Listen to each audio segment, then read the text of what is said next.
Bonjour mes chers amis, c'est Cyril de Lille.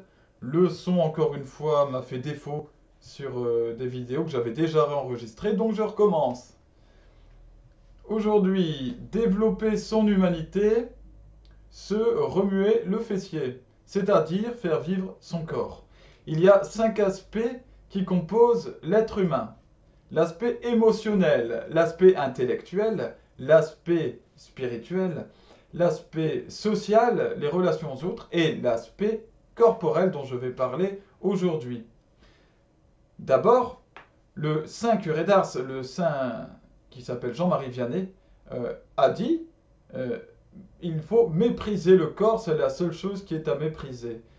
Est-ce que cela signifie qu'il faut donc haïr son corps et qu'il faut lui faire du mal? Eh bien, j'en ai parlé dans une vidéo dédiée au sujet, bien sûr que non, ce n'est pas ça.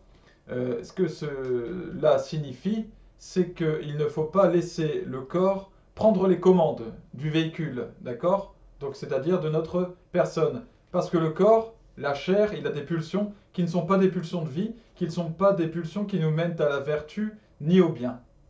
Il faut donc mettre un verrou sur cette commande que le corps essaie d'avoir sur notre esprit et sur notre fonctionnement général.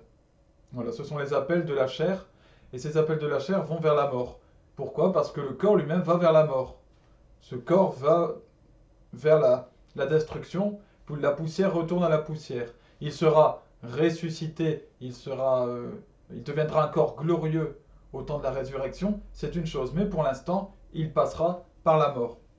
Voilà pourquoi il est nécessaire de faire primer l'esprit sur le corps, le bien spirituel.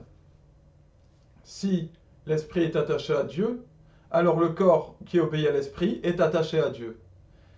Mais si c'est le corps qui passe en premier, eh bien le lien à Dieu ne fonctionne plus et nous tombons vers la mort. Notre âme se lie à notre chair complètement et nous ne pouvons plus monter au ciel au dernier moment. Voilà pourquoi il faut rendre le corps esclave de l'esprit. Il y a un piège, c'est la recherche d'un bien-être direct, un bien-être immédiat, euh, qu'on appelle aujourd'hui l'hédonisme, H-E-D-O-N-I-S-M-E. L'hédonisme, c'est la recherche, vous savez, du bien-être direct. Voilà, moi je me fais plaisir. Alors, bah, si on veut se faire plaisir, obéir au corps, justement, ce que je disais, eh bien, on se met à boire comme on veut, on se met à coucher avec qui on veut et quand on le veut.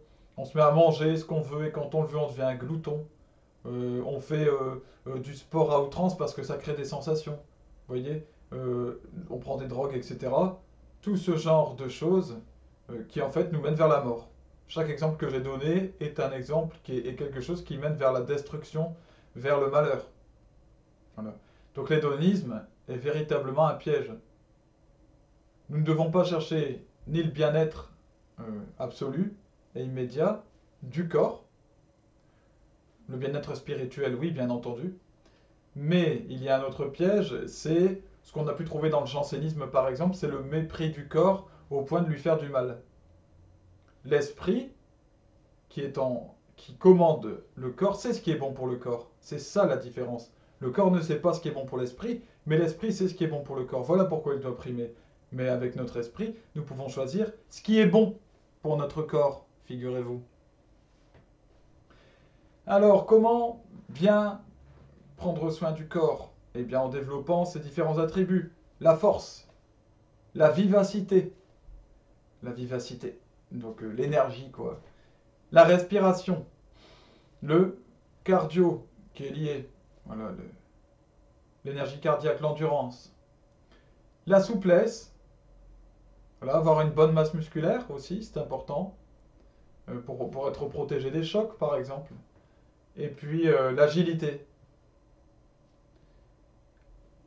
Alors, concrètement, eh bien, sur la force, j'ai déjà publié quelques vidéos. Vous pouvez faire des exercices de musculation, des exercices en isométrie, des exercices au poids du corps ou avec des poids, il y a plein de choses. La vivacité, pour ce qui est vivacité, agilité, eh bien, il faut faire des exercices, comme j'ai dit, de proprioception, sauter, ramper, courir, faire des roulades, etc. Il faut l'entretenir, quel que soit notre âge. Alors, les exercices de musculation développent aussi d'ailleurs la masse musculaire. La souplesse, pour ma part, respiration en souplesse, je pratique des exercices de yoga. Hein. Je retire toute la dimension de l'enseignement spirituel qui est faux sur le nirvana et je ne sais quoi et le vide. Non, c'est pas un vide. Je rejoins Dieu à ce moment-là et je rejoins Jésus.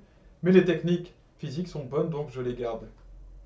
Il y a aussi le jeûne. Nous sommes sortis du carême, mais le jeûne reste une bonne chose pour le corps. Jeûner 1 à 2 fois par semaine, c'est très bon.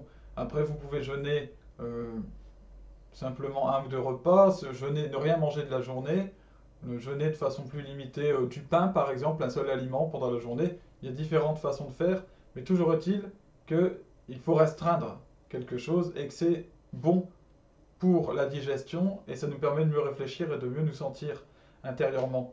Il y a ce qu'on appelle le jeûne intermittent qui se développe beaucoup, mais en fait ça correspond à un jeûne qui est pratiqué dans l'église qui s'appelle le jeûne eucharistique, c'est-à-dire ne rien manger avant la messe. Évidemment, si vous avez la messe le matin à 8 heures, le jeûne est court, c'est juste celui de la nuit. Par contre, si la messe est à midi, là, du coup, ben, ça fait un jeûne un petit peu plus long. Ça correspond à ce qu'on appelle le jeûne intermittent, c'est-à-dire le jeûne intermittent, c'est une mode qui se pratique chez les sportifs en ce moment, de ne pas manger de la veille au soir au lendemain à midi. Donc, ça, en fait, vous sautez le petit déjeuner. Ça permet une perte du gras excessif, pour ceux qui en ont, moins de fatigue, et une amélioration des fonctions, de toutes les fonctions dont j'ai parlé, force, vivacité, respiration, etc. Mais aussi des 5 sens. Alors, les douches froides, ça fait beaucoup de bien. Ou alors aller à la piscine dans une eau pas trop chauffée. C'est très bon pour le corps. Ne pas trop dormir. Se tenir droit. Faire attention à ça. Attention à trop de confort. Le confort, c'est une ruine. Si vous cherchez le confort, c'est une ruine du corps. Et du coup, une ruine de l'esprit qui est embourbé dans le corps. C'est une catastrophe. Manger équilibré. Voilà, manger ce qu'il faut et bien. Attention au sucre industriel et aux autres plats préparés, voilà, qui sont misérables en vitamines et en nutriments et riches en additifs inutiles. Beaucoup de sel, beaucoup de sucre, hein, même dans des soupes vous trouvez du sucre, hein, c'est complètement absurde.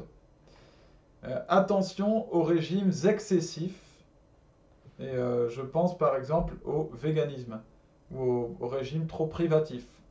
Ce n'est pas bon non plus, et surtout c'est une idéologie. L'idéologie, c'est-à-dire qu'on plaque une idée sur la réalité, quelle que soit cette réalité. On décide que c'est comme ça que ça doit aller. On décide par exemple que l'homme n'est pas fait pour manger de la viande, alors que l'homme mange de la viande depuis qu'il existe. Depuis qu'il est sur Terre, il va chasser des animaux et puis il les mange. Bon, ben, je ferai une vidéo d'ailleurs sur le véganisme, sur ses raisons et voilà ce que j'en pense. Bien, j'en ai terminé. Je vous souhaite de trouver le chemin de la paix du corps.